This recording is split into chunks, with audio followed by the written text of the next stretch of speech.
thank you for joining us for this virtual presentation of Utah State University's play, Long Division.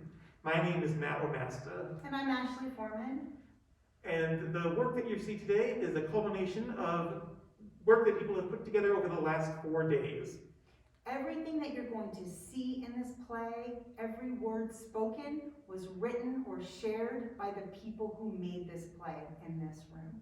All of the stories are true, but not all of the stories are told by the artists who experienced them. This play explores issues and questions around what divides us, how do we come together and bridge divisions, when is it good to separate yourself, and how do you find where you belong? Thank you for joining us, and we hope you enjoy Long Division.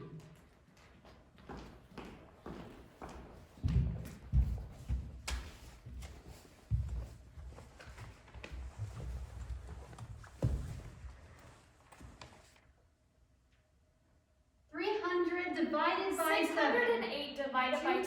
2,650 divided by 52. 32,000 divided by 64,000 divided by 84. 4,000 divided by 16. Divided by 35. What next? Do I carry the 2? What if I put this here? Is there just one right answer? Why is this so frustrating? Didn't we just learn this last week? Why does this affect the way I feel about myself? Are you okay? Do I have to show my work? Why can't I look at her work? Does the work even matter if the answer is wrong? Why is this so hard? Long division. Division, usually by a number of 2 or more digits, in which each step of the process is written down. Division, the act or process of dividing. The state of being divided. It's just the inverse of multiplication. The process of ascertaining how many times one number, or quantity, is contained in another. But it also means a partition. A section, like a division of a company or government. A separation by difference of opinion. A disagreement. A rift. What causes a divide? Politics and religion? Economics and race. Sometimes it's something you were born into. Most families have things that divide them. Some are big like politics, and others slightly less significant. Like sports. BYU! USU! My dad's side of the family always feuds over the BYU U of U rivalry. We have better players than you. At least we don't cheat. At least our mascot isn't offensive. While our colors are better. The rivalry is so intense that during family pictures one year, everyone wore their team colors. Cheese! Uncle Dennis in red, Uncle Gordon in blue. Everyone took sides. Everyone except my mom. What did she wear? She wore black and white to act as the referee.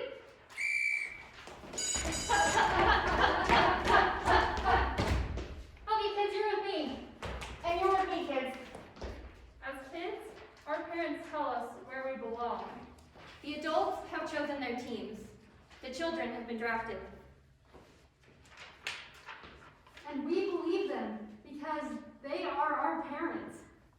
We believe them so much that sometimes even the smallest comments can have the biggest impact on that feeling of belonging. When I was 4, my dad took my sister and I on an ice cream run.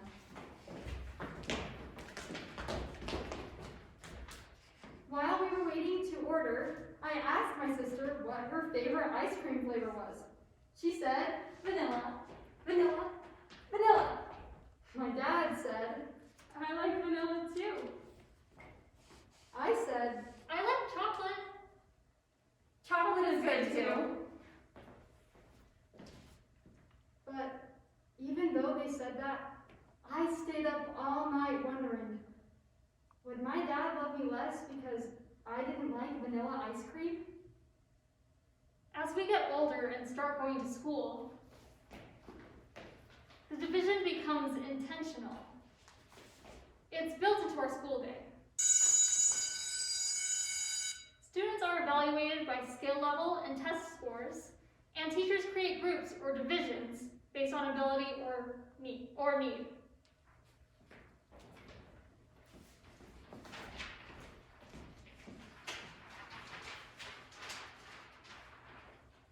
When I was in 2nd grade, I tested into the gifted program. If someone asked us why we were in the program, we were trained to say, the program isn't for smart students, it's for students who think a different way. But that response only worked for so long. In middle school, people started to ask me questions I didn't know how to answer. What does it mean you think a different way? We get the same grades. So why are you in the gifted program and I'm not? Do you think you're better than us? It was the first time I ever really thought about why I was in the program. What is the impact of separating children and telling them they're different? Do the educational benefits outweigh the emotional and social impacts? As you get older, you can't help but compare yourself to kids around you. And what you see can make you feel separate or different. One day when I was 7, my friends came by because they wanted to play. Hey, we're going to the park. Do you want to come with us? there's a new swing set. It was summer break and I wanted to be with my friends. I wanted to go to the park with them, and of course I wanted to go to the new swing set. But I didn't go. Because the sun was out and I didn't want my skin to get darker.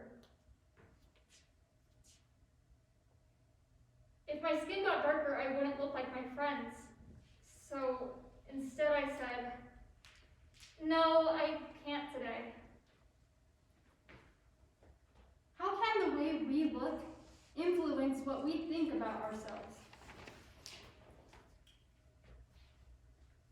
What causes us to separate or isolate ourselves?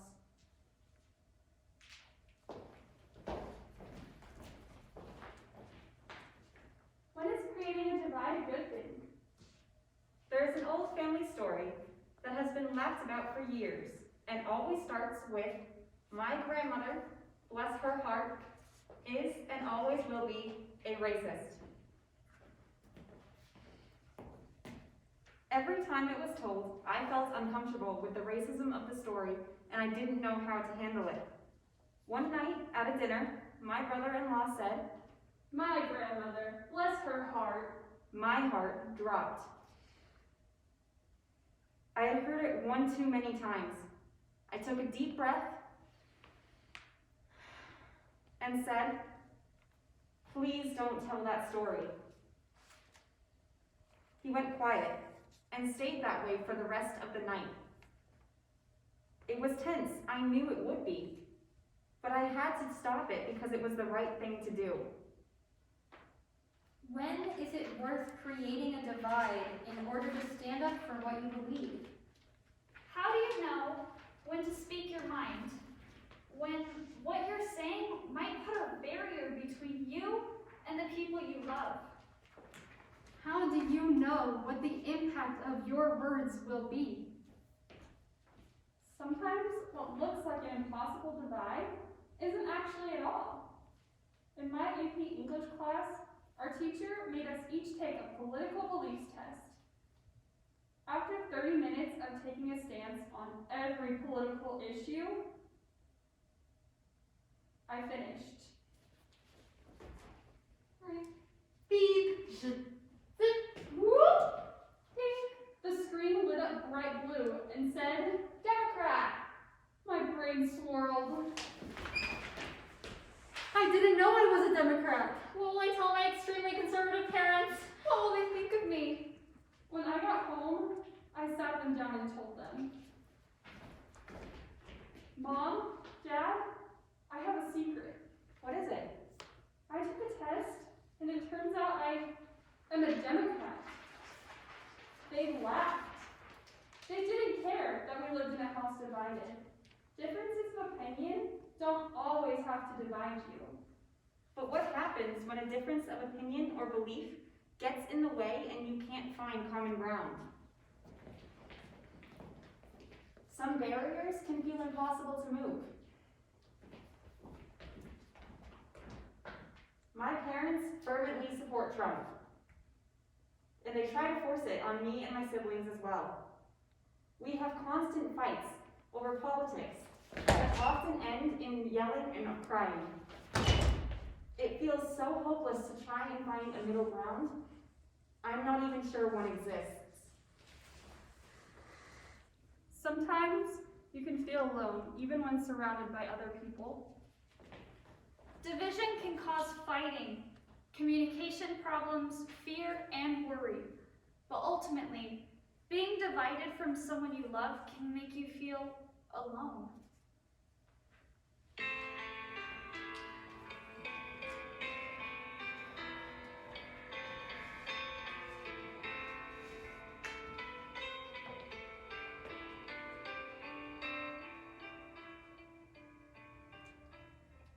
Throughout my life, people I love have left me. My mother left. My best friend left. And each time it made me wonder why I wasn't good enough for them to stay. It made me feel utterly alone. Isolated, deserted, detached.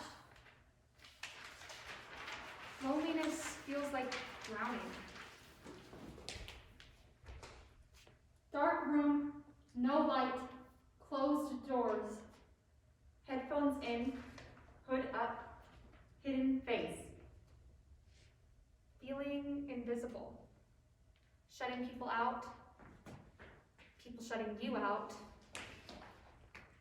Loneliness looks like being in a room full of people and knowing that none of them know you.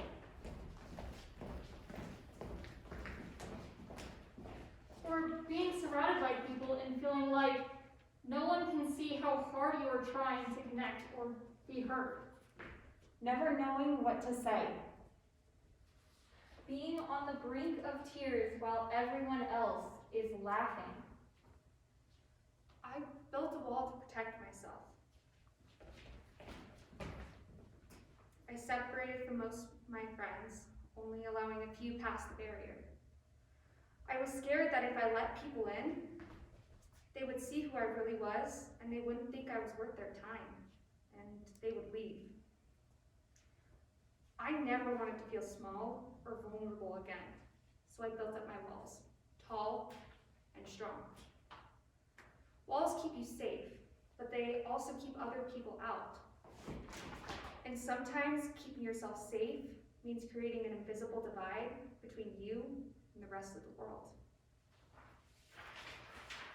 Sometimes we divide ourselves to be with the people who are like us. It can help us find a community, Like joining the theater club. or the Future Farmers of America.